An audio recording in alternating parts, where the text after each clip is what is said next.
নমস্কার, আমি রাজীব চক্রবর্তী। আপনারা দেখছেন আপনাদের চ্যানেল অ্যাস্ট্রো রাজীব। বিশেষ ভিডিও, শনিদেব মার্গী হচ্ছেন। মহাকালপুরুষের দ্বাদশ ঘর, জলতত্ত্বের ঘর মীন রাশিতে তিনি এতদিন ধরে অবস্থান করছিলেন, বক্রী অবস্থান। তিনি মার্গী হচ্ছেন। কী ফল আসতে চলেছে প্রত্যেকটি রাশি এবং লগ্নের ক্ষেত্রে, সেই নিয়ে আলোচনা থাকছে। আজকের আলোচ্য রাশি এবং লগ্নটি হচ্ছে কন্যা। যদি আপনার কন্যা রাশি হয় বা লগ্নটি যদি কন্যা হয়, এটি একটি তার আলোচনা। সার্বিক ফল কেমন হতে চলেছে বা কেমন ফল আপনারা পেতে চলেছেন। যারা নতুন দেখছেন বলবো পাশে থাকতে হবে। তো ফোন নাম্বার, হোয়াটসঅ্যাপ নাম্বার থাকলেও চাইলে যোগাযোগ রাখতে পারেন। দেখুন, শনিদেব আপনাদের পঞ্চম এবং ষষ্ঠ ঘরের অধিপতি। তিনি অবস্থান করছেন সপ্তম ক্ষেত্রে। শনিদেব যে ঘরে অবস্থান করেন সেই ঘরকে মজবুত করেন এবং যেখানে তার দৃষ্টি পড়ে সেখানে কিন্তু একটু প্রবলেম তৈরি হয়। তো শনিদেবের দৃষ্টি কোথায় কোথায় পড়ছে সেটা একটু বলে দিই। কন্যা সাপেক্ষে নবম ঘরে, কন্যার উপরে সরাসরি তার দৃষ্টি থাকছে এবং কন্যার চতুর্থ ঘরে তার দৃষ্টি থাকছে। শুধু একটি প্ল্যানেটের ফল দিয়ে সার্বিক ফলাদেশ করাটা উচিত নয় বা সেটা ফলেও না। তবে যেহেতু গ্রহটি শনিদেব যথেষ্ট পাওয়ারফুল এবং আমরা যখন ফলাদেশ করি তখন শনিদেবের গোচরের পরিবর্তন, অবস্থান সব কিছু ধরে কিন্তু ফলাদেশের মধ্যে রাখতে হয়। বুঝতেই পারছেন কতটা গুরুত্বপূর্ণ প্ল্যানেট। কি হচ্ছিল কন্যার সেটা একটু আলোচনা করে নিই, তারপরে কি হতে চলেছে। প্রথমেই তো কন্যার যেটা হচ্ছিল সেটা হচ্ছে নিজের শারীরিক ক্ষেত্রে ব্যথা যন্ত্রণার প্রকোপ কিন্তু বেড়ে গিয়েছিল অনেকেরই। অনেকের অ্যালার্জিক টেন্ডেন্সি, গলা খুসখুস করা, কাশি হওয়া, এই ধরনের টেন্ডেন্সি অনেকেই বেড়েছিল। অনেকের হাঁটু কিন্তু প্রবলেম করছিল। পা, কোমর থেকে পায়ের দিক ব্যথা যন্ত্রণা, বসতে গেলে উঠতে গেলে খুবই অসুবিধা।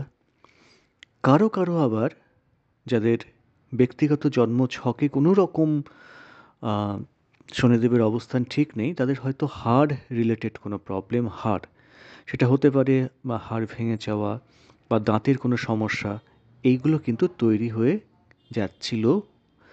অনেকের আবার জ্বরজারি নিয়েও কম বেশি ভুগছিলেন। এটা গেল হেলথ পার্টে। মায়ের শরীর স্বাস্থ্য কখনো কখনো আপনাদের উদ্বিগ্ন করছিল। আবার ধরুন স্বামী বা স্ত্রী, তার হেলথ, সন্তানের হেলথ, দুটো ক্ষেত্রেই কিন্তু প্রবলেম তৈরি হয়ে যাচ্ছিল এই বক্রী অবস্থানের কারণে। কি হতে চলেছে দেখুন, যেহেতু সপ্তমে সরাসরি শনিদেবের দৃষ্টি পড়ছে, অর্থাৎ আপনার রাশিতে তার দৃষ্টি পড়ছে, নবম এবং চতুর্থ ঘরে দৃষ্টি পড়ছে, এই ব্যথা যন্ত্রণার প্রকোপ কিন্তু বাড়ারও সম্ভাবনা থাকছে। এইবার প্রত্যেকেরই কি একই ফল আসবে? প্রথমেই ব্যাপারটা ভালো করে বুঝুন। সেটা হচ্ছে, যাদের এখন শনির দশা চলছে, মঙ্গলের অন্তর্দশা চলছে বা মঙ্গলের দশা চলছে, শনির অন্তর্দশা চলছে, তারা যে ফল পাবেন, যাদের বুধের দশা চলছে বা ধরুন বৃহস্পতির দশা চলছে, তারা কি একই ফল পাবেন? তা তো হতে পারে না। দেখতে হবে দশা অন্তর্দশা কী চলছে, সেই হিসেবে কিন্তু ব্যক্তিগত ফলাদেশ হয়। এবং এই যে শনিদেব সপ্তমে অবস্থান করে রাশি তথা লগ্নকে দেখছেন, দেখতে হবে ব্যক্তিগত জন্মছকে শনিদেবের অবস্থান ঠিক কী আছে, তিনি কোথায় আছেন। শনিদেব যদি আপনাদের ব্যক্তিগত জন্মছকে খুব শুভ অবস্থানে অবস্থান করেন, তাহলে ডেফিনেটলি শুভ ফল কিন্তু মিলবে অশুভ ফলের তুলনায়। কী কী ফল আসতে পারে? প্রথমেই ব্যথা যন্ত্রণা, যে শারীরিক যে কষ্টের কথা বললাম সেইগুলো তো থাকতেই পারে। গুরুজনের হেলথের দিকে নজর রাখুন, বিশেষত মায়ের শরীর স্বাস্থ্যের দিকে।